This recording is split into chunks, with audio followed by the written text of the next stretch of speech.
Welcome back. आज हम लोग बात करने वाले हैं वैद्युत द्विध्रुव के बारे में। वैद्युत द्विध्रुव क्या होता है? वैद्युत द्विध्रुव का निर्माण कैसे होता है? ठीक है, क्योंकि हम लोग पढ़ रहे हैं वैद्युत स्थिर या स्थिर वैद्युत की। ठीक है, वैद्युत जो उत्पन्न होता है वो आवेश के प्रभाव से ही। ठीक है, वैद्युत का मूलभूत जो रूप है वो आवेश कहलाता है। ठीक है, आवेश की प्रॉपर्टी ही एक वैद्युत द्विध्रुव आघूर्ण है, इसको आज हम लोग डिस्कस करने वाले हैं। ठीक है, आइए देखते हैं वैद्युत द्विध्रुव आघूर्ण। वैद्युत द्विध्रुव आघूर्ण, सॉरी वैद्युत द्विध्रुव पहले देखेंगे, फिर वैद्युत द्विध्रुव आघूर्ण के बारे में। वैद्युत द्विध्रुव आघूर्ण, सॉरी इसे कहते हैं डाइपोल मोमेंट। ऐसे लिखिए, इलेक्ट्रिक डाइपोल, इलेक्ट्रिक डाइपोल। वैद्युत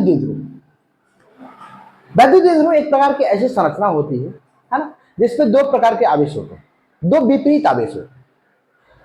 तो इसकी डिफिनेशन बनती है, जैसे मान लीजिए कि कोई दो आवेश ले ले, एक धनावेश ले ले, एक ऋणावेश ले, और दो आवेशों का जो परिमाण हो अगर एक दूसरे के बराबर हो, तो हम कह सकते हैं वो जो निकाय है वो दो निकाय द्विध्रुव आघूर्ण कहलाया जा सकता है। ठीक है, जैसे मान लीजिए कि अगर हम कोई आवेश लेते हैं माइनस क्यू, प्लस क्यू ले लेते हैं और दूसरा लेते हैं माइनस क्यू। ठीक है, परिणाम और परिमाण में अंतर होता है। परिणाम क्या होता है? परिणाम जो होता है, परिणाम धनात्मक भी हो सकता है और ऋणात्मक भी हो सकता है, लेकिन परिमाण हमेशा क्या होता है? परिमाण हमेशा क्या होता है? धनात्मक होता है।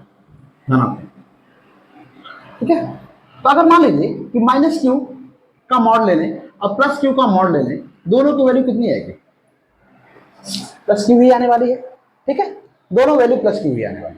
तो ऐसा निकाय जिसमें दो विपरीत आवेश हो और इनका परिमाण समान हो, तथा ये दोनों आवेश एक दूसरे से अल्प दूरी पर रखे हों, अल्प दूरी पर, मान लेते हैं ये अल्प दूरी कितनी है? 2l। तो ये दोनों आवेश मिलकर के एक वैद्युत द्विध्रुव का निर्माण करते हैं। ठीक है, आइए इसकी परिभाषा देखते हैं। परिभाषा लिखते हैं। देखिए,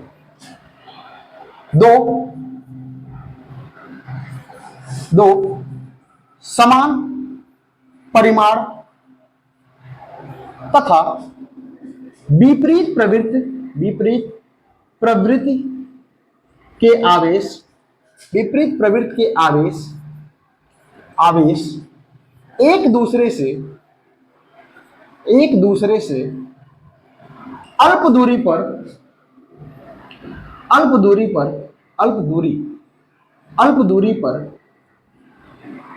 स्थित हो तो ऐसा निकाय वैद्युत द्विध्रुव कहलाता है। वैद्युत द्विध्रुव कहलाता है। ठीक है, वैद्युत द्विध्रुव कहलाता है। प्लस क्यू और माइनस क्यू, फॉर एग्जाम्पल अगर देखें, जैसे मान लीजिए इसका उदाहरण अगर ले लें, उदाहरण के तौर पे हम लोग बहुत सारे कंपाउंड जानते हैं ना, बहुत सारे यौगिक जानते हैं, अणु जानते हैं। जैसे देखिए HCl, ये एक कंपाउंड है। ठीक है, HCl हाइड्रोक्लोरिक अम्ल, ये एक बंध बनाता है HCl। ठीक है, जब इस बंध को तोड़ते हैं, हाइड्रोजन बंध को तोड़ते हैं, तो यहाँ पे एक पर प्लस चार्ज और दूसरे पे क्लोरीन पे माइनस चार्ज।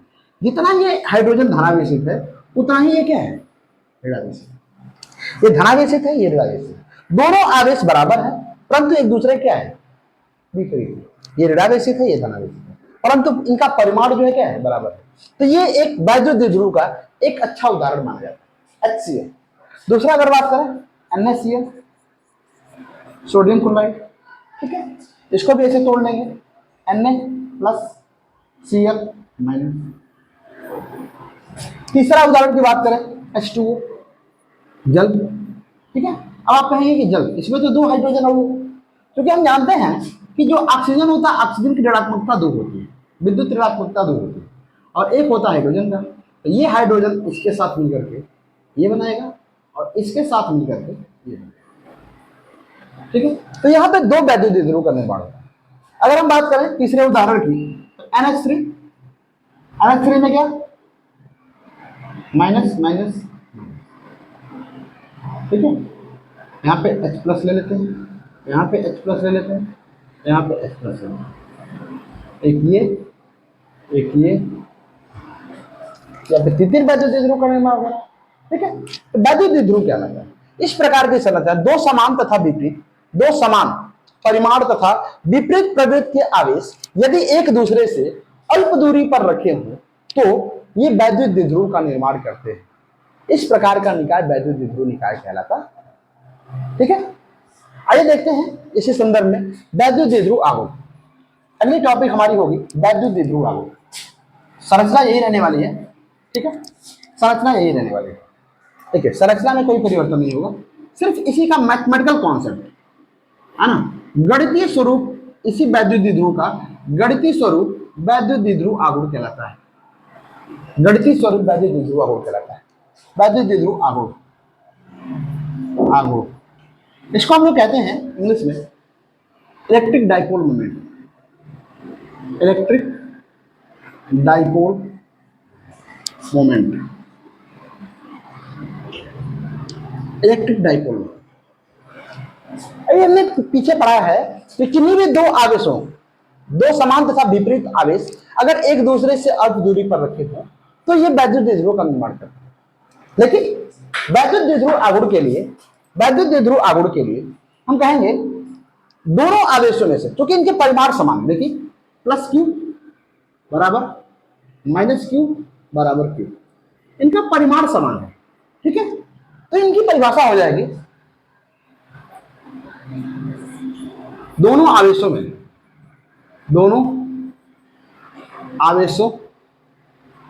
में किसी एक आवेश के परिमाण तथा दोनों आवेशों के बीच की दूरी का गुणनफल वैद्युत द्विध्रुव आघूर्ण कहलाता है। वैद्युत द्विध्रुव आघूर्ण कहलाता है। आघूर्ण कहलाता, ठीक है। वैद्युत द्विध्रुव आघूर्ण को वैद्युत द्विध्रुव आघूर्ण को P से प्रदर्शित किया जाता है। P द्वारा, वेक्टर P द्वारा से प्रदर्शित, वेक्टर P से प्रदर्शित किया जाता है, ठीक है। वेक्टर P से प्रदर्शित किया जाता है। अब देखते हैं वेक्टर P क्यों, क्योंकि एक सदिश राशि होती है। यहाँ पे लिख सकते हैं द्विध्रुव आघूर्ण,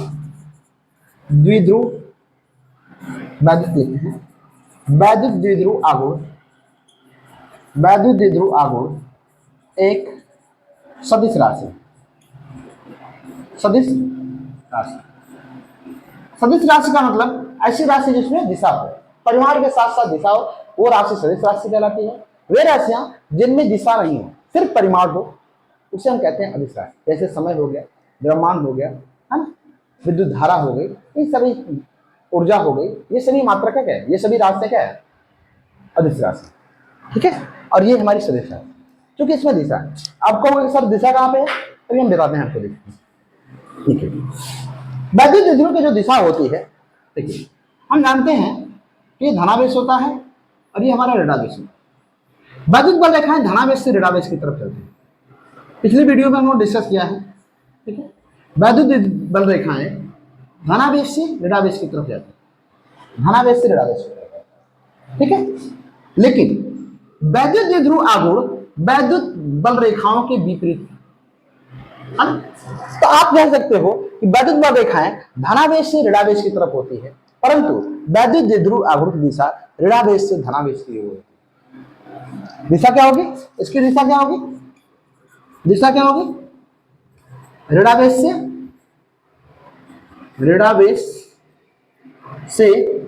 धनावेश की ओर, ऋणावेश से धनावेश की ओर, ठीक है। ऋणावेश से धनावेश की ओर इसकी वैल्यू बदल, समझ में आ रही है बात? चलिए आगे देखते हैं अगली टॉपिक। ऐसे में वैद्युत द्विध्रुव आघूर्ण हो गया, इसका मैथमेटिकल कॉन्सेप्ट अभी हम देखते हैं। देखिए, दोनों आवेशों में किसी एक आवेश के परिमाण, किसी भी एक आवेश के परिमाण, देखिए कहेंगे वैद्युत द्विध्रुव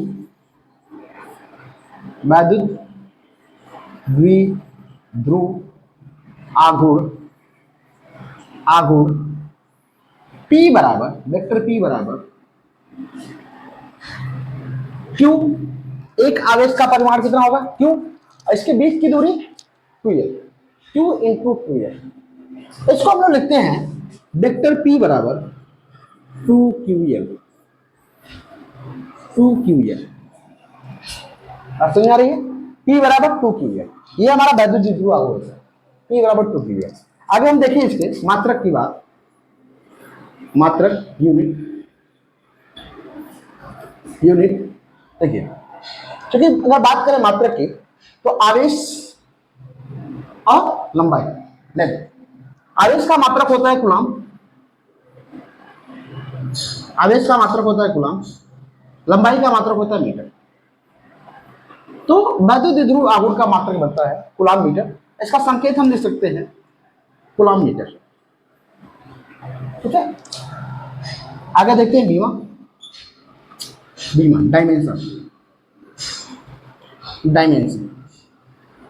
डायमेंशन की बात करें, क्योंकि आवेश की बीमा,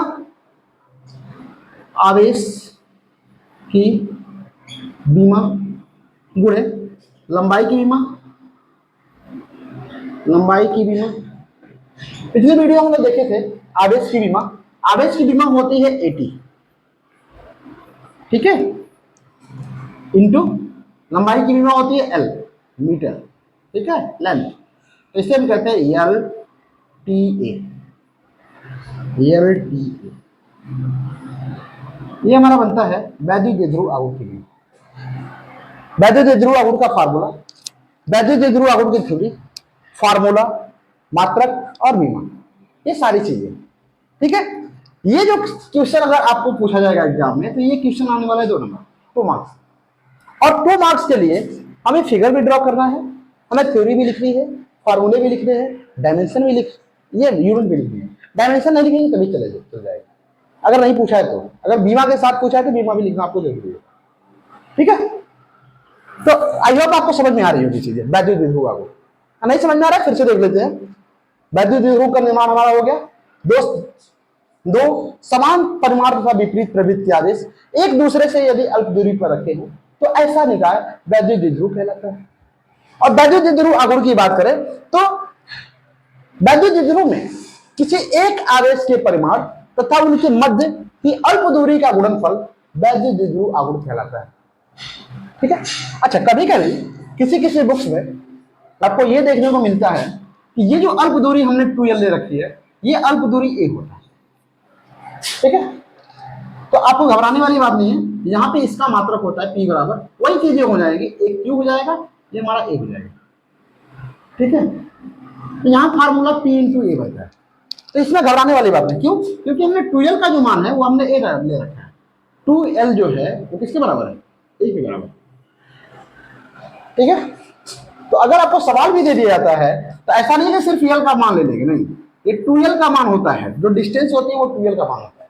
तो या तो A रखिए तो ये फार्मूला यूज करेंगे, और या तो 2L रखेंगे तो ये फार्मूला, ठीक है।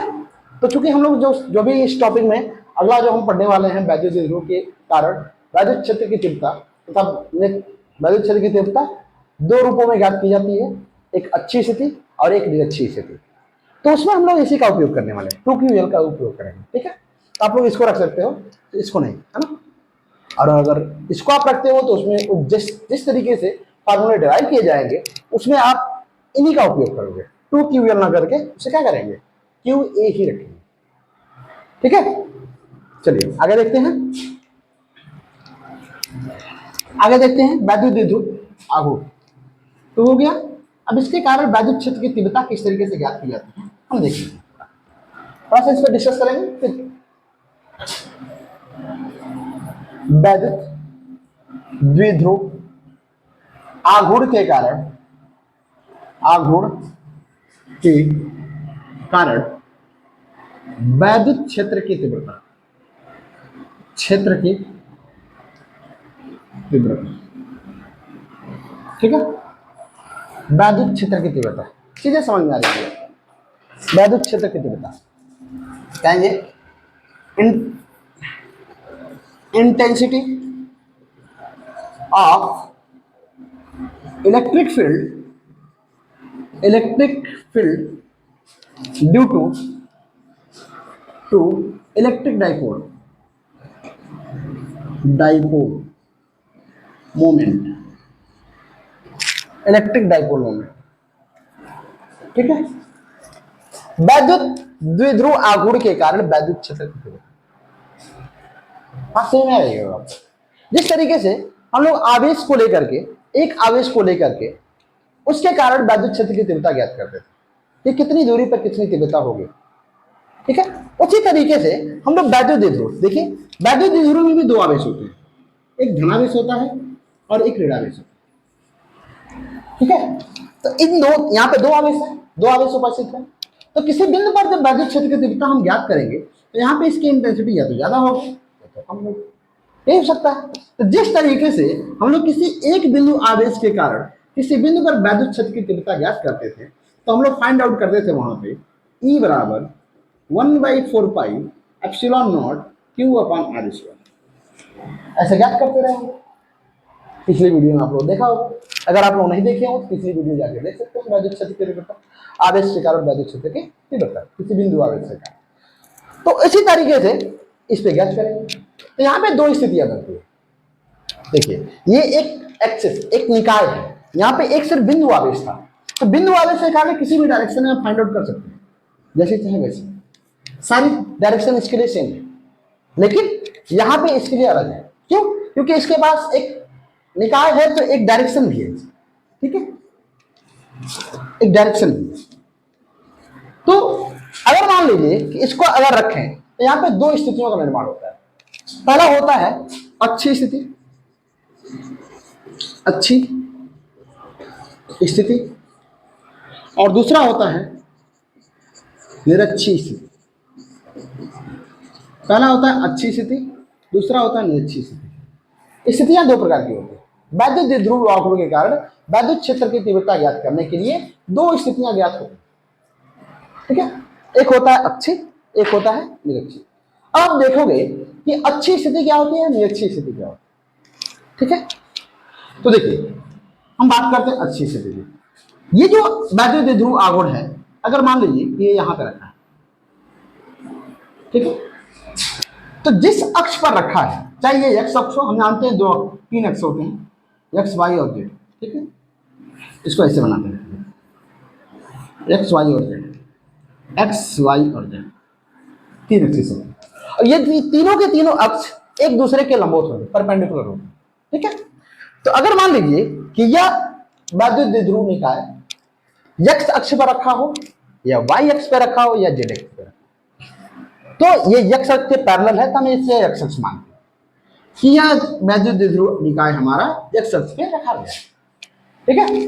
तो एक्स अक्ष पे रखा गया है, तो जिस अक्ष पर रखा गया है, अगर हमें वैद्युत क्षेत्र की तीव्रता इसी अक्ष पर फाइंड आउट करनी हो, इसी किसी बिंदु पर फाइंड आउट करनी हो, या तो उधर या तो इधर, किसी भी रेखा पर, इस रेखा के किसी भी बिंदु पर अगर फाइंड आउट करनी हो इस निकाय के कारण वैद्युत क्षेत्र की तीव्रता, तो हम कह देंगे कि यह स्थिति अच्छी स्थिति कहलाती है, ठीक है। तो समझ लीजिए अच्छी स्थिति किसे कहते हैं, जिस अक्ष पर वैद्युत द्विध्रुव रखा हो, अगर वैद्युत द्विध्रुव के कारण उसी अक्ष पर, उसी अक्ष के किसी बिंदु पर वैद्युत क्षेत्र की तीव्रता ज्ञात करनी हो, वैद्युत क्षेत्र की तीव्रता ज्ञात करनी हो तो इसको हम कह सकते हैं, इस स्थिति को वैद्युत क्षेत्र की सॉरी अच्छी स्थिति कह सकते हैं। अब बात आती है निरक्षी। जिस तरीके से दो रेखाएं एक दूसरे के लंबवत होती हैं, इंटरसेक्ट करती हैं, तो एक दूसरे के परपेंडिकुलर होती हैं, ठीक है, ये 90 डिग्री कोण बनाती हैं। उसी तरीके से वैद्युत द्विध्रुव के लंबवत, वैद्युत द्विध्रुव के लंबवत,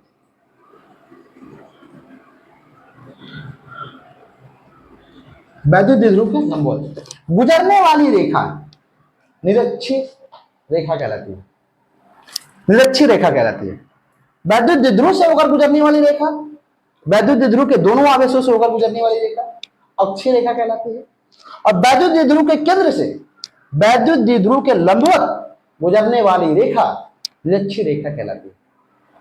ठीक है, तो ये हमारी निरक्षी रेखा हो गई। देखिए, और इसके कारण किसी भी बिंदु पर, अगर यहां यहां यहां यहां किसी भी बिंदु पर अगर हमें वैद्युत क्षेत्र की तीव्रता ज्ञात करनी हो, वैद्युत क्षेत्र की तीव्रता ज्ञात करनी हो, ये सारे के सारे बिंदु निरक्षी स्थिति पर स्थित है।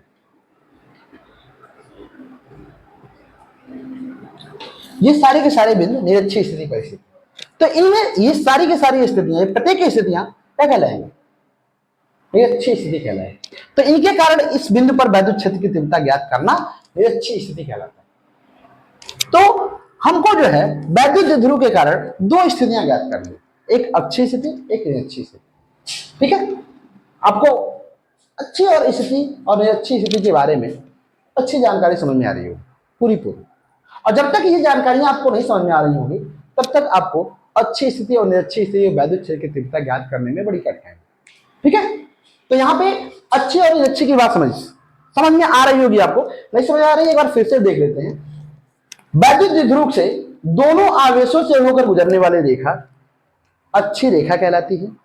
और इन रेखाओं पे किसी भी बिंदु पर वैद्युत द्विध्रुव के कारण वैद्युत क्षेत्र की तीव्रता ज्ञात करना अच्छी स्थिति कहलाता है। और वैद्युत द्विध्रुव के केंद्र से होकर गुजरने वाली रेखा, वैद्युत द्विध्रुव के केंद्र से होकर वैद्युत द्विध्रुव के लंबवत गुजरने वाली रेखा निरक्षी रेखा कहलाती है। और निरक्षी रेखा पर के किसी भी बिंदु पर वैद्युत क्षेत्र की तीव्रता ज्ञात करना निरक्षी स्थिति को प्रदर्शित करता है। ठीक है, आई होप आपको चीजें समझ में आ रही होंगी। अगली वीडियो में हम लोग डिस्कस करने वाले हैं अच्छी स्थिति की और निरक्षी स्थिति पर वैद्युत क्षेत्र की तीव्रता वैद्युत द्विध्रुव के कारण। ठीक है, मिलते हैं अगली वीडियो में, तब तक के लिए देखते रहिए विद्या वृक्ष। थैंक्स फॉर वॉचिंग द विद्या वृक्ष।